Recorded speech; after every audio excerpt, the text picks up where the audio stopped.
Cycle, మొక్కల పట్ల అంతులేని ప్రేమ, వీటితో ఏకంగా ఒక అడవిని సృష్టించడాన్ని ఎప్పుడైనా ఊహించారా?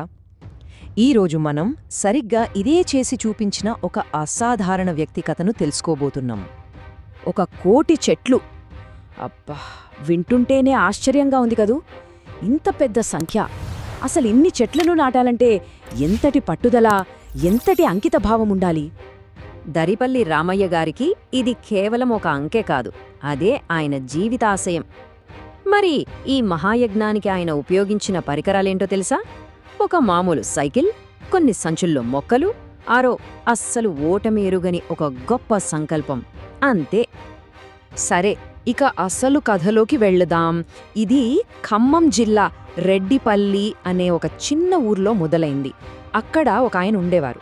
ఆయనకు చెట్లకు మధ్య ఉన్న బంధం ఎంత బలమైనదంటే ఊరి వాళ్ళందరూ ఆయన్ను చెట్ల రామయ్య అని పిలవటం మొదలుపెట్టారు.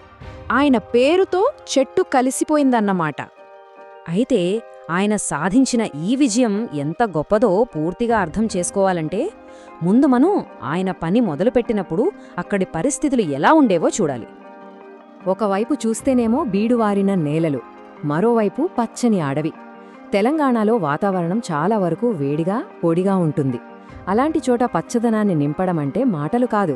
కాని రామయ్య గారి కల అదే, ఆ బీడు భూములనే పచ్చని తివాచీగా మార్చాలని. ఇప్పుడు కొన్ని లెక్కలు చూద్దాం. తెలంగాణలో చెట్ల విస్తీర్ణం అప్పట్లో కేవలం 24% మాత్రమే. కానీ మన దేశ పర్యావరణ సమతుల్యతకు జాతీయ అటవీ విధానం ప్రకారం కనీసం 33% పచ్చదనముండాలి. అంటే దాదాపు 9% తక్కువ. ఇది చూడటానికి చిన్న నంబర్లా అనిపించినా దీని పర్యావరణ ప్రభావం చాలా చాలా ఎక్కువ. సరే, అంతా బానే ఉంది. కానీ అసలు ఒక మనిషి తన జీవితాన్నంతా చెట్లు నాటడానికే ఎందుకు అంకితం చేస్తాడు? ఆయనకు ఆ ప్రేరణ ఎక్కడ్నుంచి వచ్చింది? ఆయన స్ఫూర్తి వెనుక ఉన్న కథ చాలా సింపుల్, కానీ చాలా లోతైనది. చిన్నప్పుడు వాళ్ళ అమ్మని చూసేవారట. ఆవిడ వచ్చే పంట కోసం కూరగాయల విత్తనాల్ని ఎంతో జాగ్రత్తగా దాచిపెట్టేవారట. ఆ దృశ్యం ఆయన మనసులో బలంగా నాటుకుపోయింది. ఆ చిన్న జ్ఞాపకమే ఒక పెద్ద తత్వశాస్త్రంగా మారింది. ఆయన ఎప్పుడూ అనేమాటే ఇదే: ఈ భూమి మీద బ్రతికే అన్ని జీవుల్లో ప్రకృతి పట్ల మనకొక బాధ్యత ఉంది. ప్రకృతిని కాపాడండి. దేవుడు సృష్టించిన ప్రతి దాన్ని మన తర్వాత తరాల కోసం కాపాడాలి. కాని ఆయన నమ్మిన దారి పూలబాట కాదు. ఆయన ప్రయాణం అంత సులభంగా ఏం సాగలేదు. ఎన్నో కష్టాలు, అవమానాలు అన్నీ ఎదుర్కోవాల్సొచ్చింది.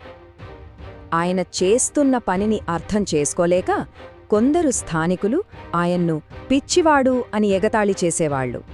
మానసిక స్థితి సరిగా లేదంటూ హేళన చేసేవాళ్లు. ఎంత బాధగా ఉంటుంది కదా! కాని ఆ మాటలు ఆయన్ని ఆపలేకపోయాయి. ఆయన పద్ధతి చాలా సింపుల్. ముందుగా గంధం, వేపలాంటి మన ప్రాంతపు చెట్ల విత్తనాల్ని సేకరించడం. తర్వాత వాటిని జేబుల్లో నింపుకొని సైకిల్ మీద పెట్టుకుని బయలుదేరడం. ఎక్కడ బీడుభూమి కనిపిస్తే అక్కడ ఆగి ప్రతి మొక్కను జాగ్రత్తగా నాటి నీళ్లు పోసి అది బ్రతికే వరకు చూసుకోవడం. ఇది ఆయన దినచర్య.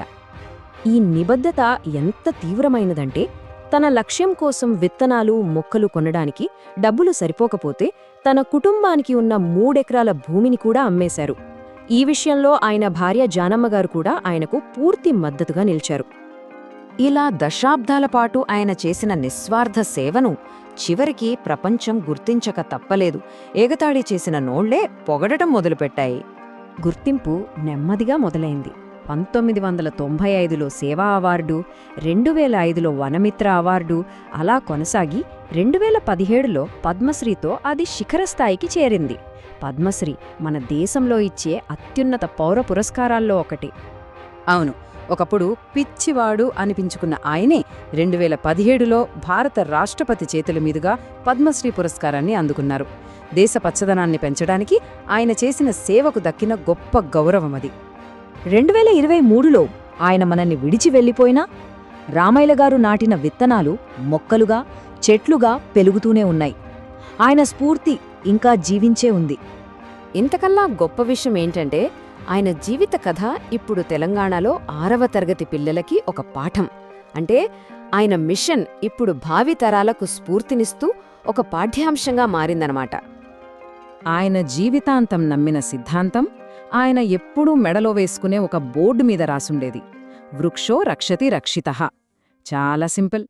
చెట్లను మనం కాపాడితే అవి మనల్ని కాపాడతాయి. ఇంతకన్నా గొప్ప నిజం ఉంటుందా? ఒక సామాన్య వ్యక్తి ఒక అడవిని సృష్టించాడు.